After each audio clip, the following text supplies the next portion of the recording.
Gaff, we'll start off with Conor Kirby going out on loan to Altrincham. Is that just a case of him getting some needed game time?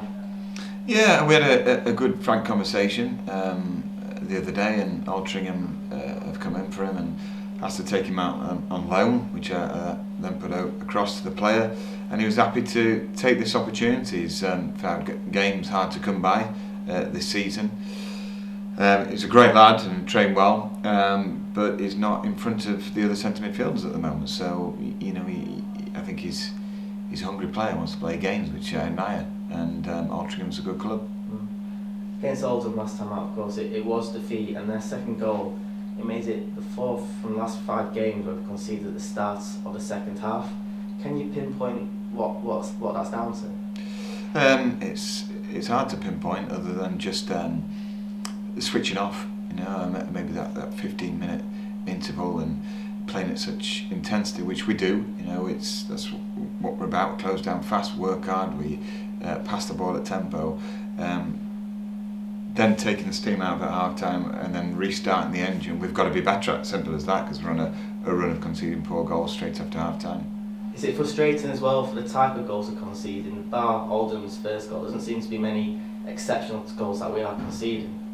No, I mean there were a couple of good team goals, for Scunthorpe against us at their place. One was a formidable strike, but there weren't many goals that can't look at after and think actually we could have avoided that goal. So, but it's a work in progress, as a team.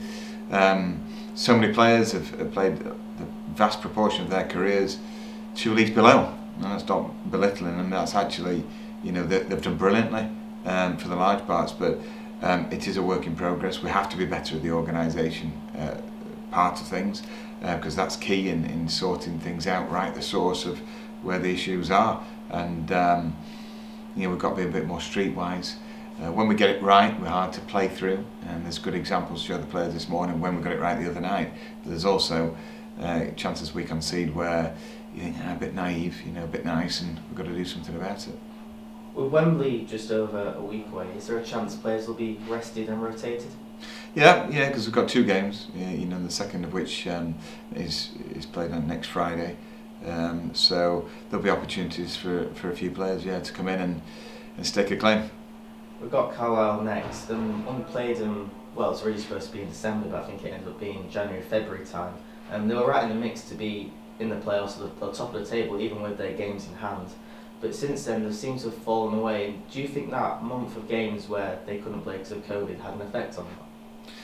Yeah, definitely. I mean, they were in the hunt for the title right before that break, and the COVID really blighted their squad, and other injuries did as well. And you've got to feel for them, because they were really going strong. And a month without games for any team would definitely hinder your chances of carrying on the momentum, but there's still a very good squad, good players, and they've been a force this season. Yeah, and what type of game are you expecting on Saturday?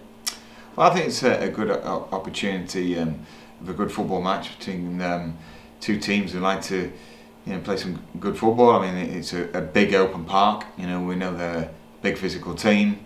We know we have to defend set piece as well. We have to defend that first ball well. The Centaurs will have to be forceful in winning the first ball, and we'll have to be well organised in our setup, and pick up the first and second balls and be really compact. But it's an opportunity on a big, nice pitch to get the ball down and play, and which has been, as the pitch has improved and we've had recent away games as well, it's given us an opportunity to look a lot more like us when we're playing well.